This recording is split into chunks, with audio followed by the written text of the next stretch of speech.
ગીર સોમનાથ ખાતે વાઇબ્રન્ટ ગુજરાત સમિટનું આયોજન કરવામાં આવ્યું હતું, જેમાં સ્થાનિક ધારાસભ્યોને પણ આમંત્રણ આપવામાં આવ્યા હતા.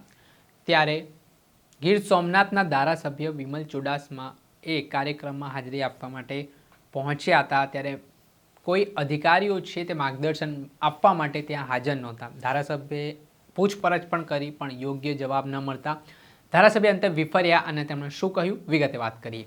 વૈષ્ણવજન તો તેને કહીએ જે પીડ પરાઈ જાનાને રે.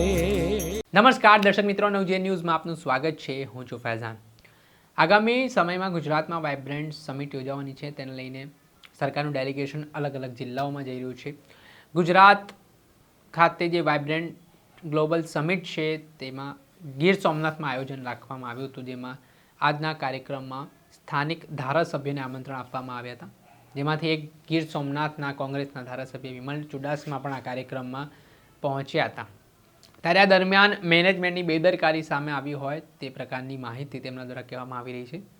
જે રીતે અમે વિમલ ચુડાસમા સાથે ફોન પર વાતચીત કરી, તેઓએ જણાવ્યું જે આજે વાઇબ્રન્ટ ગ્લોબલ સમિટનું આયોજન હતું ત્યાં મેનેજમેન્ટના લોકોથી રસ્તો પૂછી રહ્યા હતા, ત્યારે તેમને કોઈ યોગ્ય જવાબ મળ્યો નહીં.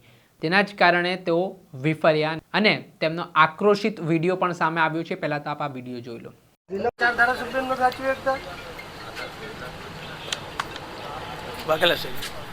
તમે બધા ઇવેન્ટ આમંત્રણ આપો છો, અહીં અમને ફરતા આવીએ છીએ, ક્યાં જવું કોઈ તો અધિકારી નથી, તો આમંત્રણ શું કામ આપો છો?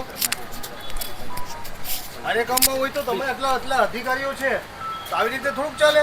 એના કરતાં આમંત્રણ શું કામ આપો છો? 10 જણાને પૂછે કોઈ જવાબ નથી તું. આપણે જે રીતે દ્રશ્યમાં વિડીયો જોયો કે આ નાનકડો વિડીયો સામે આવ્યો છે, જેમાં ધારાસભ્યોનો ગુસ્સો સાતમા આસમાને જોવા મળ્યો છે.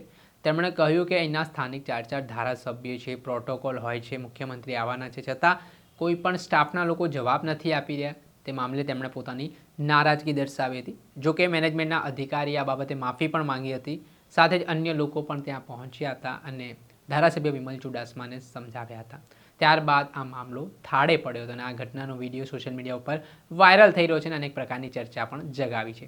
દર્શક મિત્રો, આવા જ નવા વિડીયો સાથે આપણે માહિતગાર કરતા રહીશું, એટલે નવજીવન ન્યૂઝને લાઈક કરી લો, સબસ્ક્રાઇબ કરી લો અને વધુમાં વધુ શેર કરો.